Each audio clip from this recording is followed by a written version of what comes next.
Alright, this completed the demonstration on center and radius. The next one down is two guide curves and a tangent surface. So if you look at the picture, we need a surface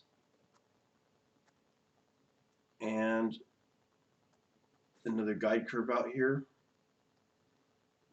So basically we can mimic that picture. You can also reference your online documentations for this here. Two guide curves and a surface. Follow the steps on how to create that. Let's hide this. Create another geometrical set. We don't need this measurement.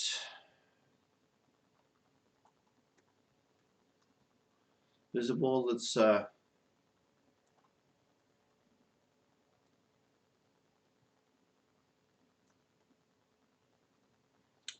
ISO view this, and let's create a spline on sketch. So in our earlier classes you've learned to, let's just create a part arc. We'll do 3-point, and I like to just go counterclockwise. Oh, sorry. I want to do an arc with 3 points.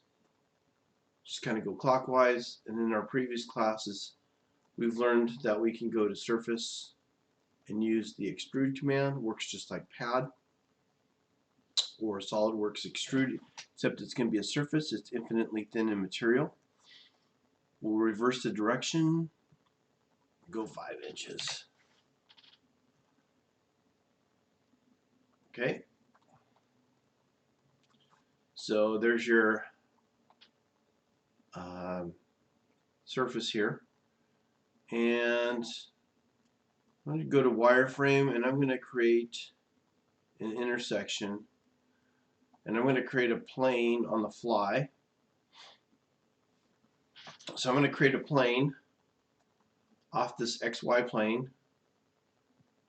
We're going to do an offset from the XY plane.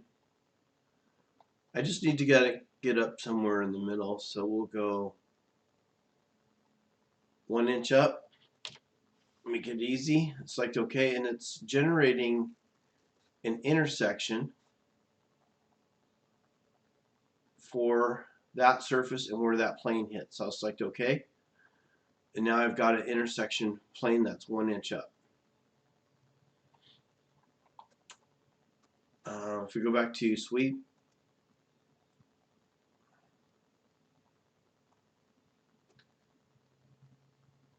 there's your, that's my line guide curve one that I just created.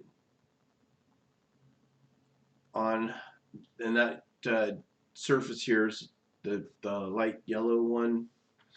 That's the one we have here. And I'm going to try and create generating curve number 2.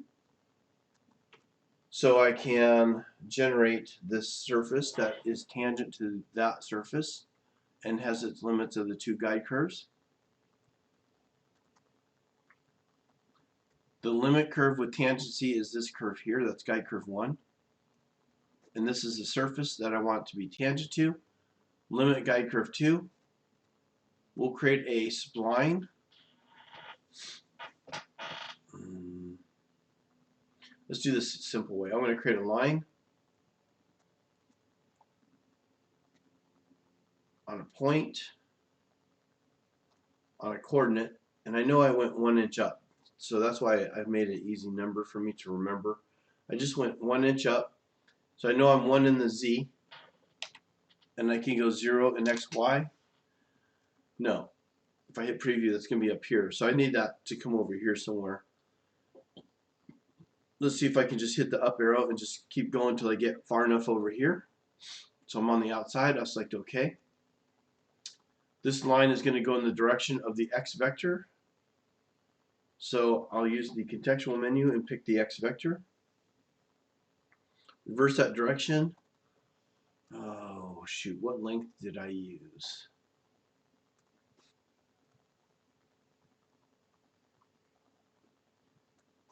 I want to say I did 5 inches.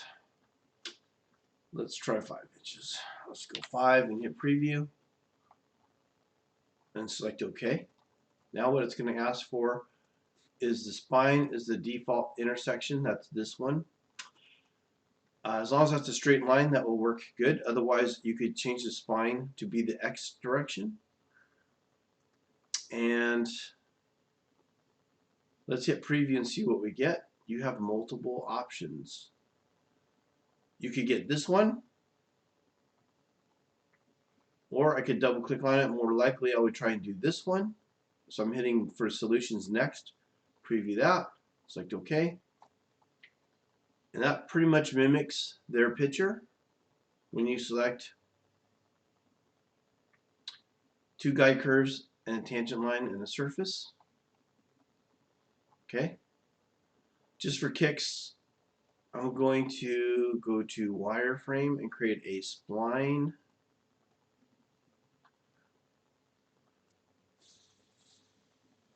Points. I meant to create a plane. I've never really tried this. I'm meant to get a plane at 1 inch up. If I go and create a point on a plane, I'll have to create my plane 1 inch up from the XY plane. Select OK, and I'll place that point just for kicks over here. Now, under point, wireframe point, create on the plane, I'm going to try and find that plane I just created. See if I can open up my spline. There's plane number 2 that I've created on the fly. So I'm going to try and reactivate that same plane and go over here. Can get a little confusing when you're using the common tools and burying things way down deep, but now that I have it found in my tree, I can just keep selecting on it, create another point, again on plane number 2, select on it over here, select OK.